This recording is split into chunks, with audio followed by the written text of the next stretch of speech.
ಆಡಳಿತ ಪಕ್ಷ ಇದೆ, ರೂಲಿಂಗ್ ಪಾರ್ಟಿ ಇದೆ, ಗೆದ್ದಿದ್ದಾರೆ. ಇದು ಈ ಸರ್ಕಾರ ಕೊಟ್ಟಂತ ಮ್ಯಾಂಡೇಟ್ ಈ ಸರ್ಕಾರ ಕೊಟ್ಟ ತೀರ್ಪು ಸರ್, ಇದರಲ್ಲಿ ಒಳ್ಳೆ ಕೆಲಸ ಮಾಡ್ತಾ ಇದ್ದೀರಾ? ಯಾವಾಗಲೂ ಕೂಡ ಆಡಳಿತ ಪಕ್ಷ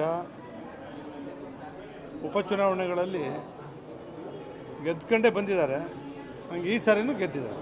ಈಗ ಚನ್ನಪಟ್ಟಣದ ವಿಚಾರದಲ್ಲಿ ಕ್ಷೇತ್ರ ಉಳಿಸ್ಕೊಳ್ಳೋಕ್ಕಾಗಿಲ್ಲ. ಚನ್ನಪಟ್ಟಣ ಕ್ಷೇತ್ರಕ್ಕೆ ನಾನು ಹೋಗಿಲ್ಲ, ಆದರೂ ಕೂಡ ನಮ್ಮ ಮಗ ಹರೀಶ್ ಗೌಡ,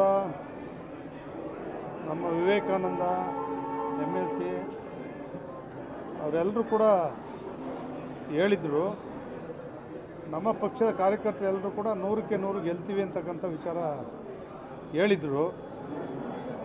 ಆದರೂ ಕೂಡ ಸೋಲಾಗಿದೆ.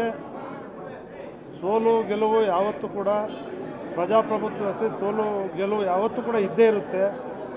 ಆದರೂ 3ನೇ ಬಾರಿ ಗೆಲ್ಲೇಬೇಕಿತ್ತು, ಸೋತಿದ್ದಾನೆ. ಅದು ಕೂಡ ಪ್ರಜಾಪ್ರಭುತ್ವದಲ್ಲಿ ಈ ಥರ 3 ಬಾರಿ ಸೋತಿರೋರು ಭಾಳ ಜನ ಮತ್ತೆ ಗೆದ್ದು ಮಂತ್ರಿಗಳಾಗಿದ್ದಾರೆ, ನಾಯಕರಾಗಿದ್ದಾರೆ. ಈಗ ಅದರಿಂದ ಧೈರ್ಯವಾಗಿ ನಿಖಿಲ್ ಅವರು ಸೋಲು 3ನೇ ಸೋಲನ್ನು ಕೂಡ ಎದುರಿಸಬೇಕು, ಜನತಾದಳ ಪಕ್ಷವನ್ನು ಕಟ್ಟಬೇಕು.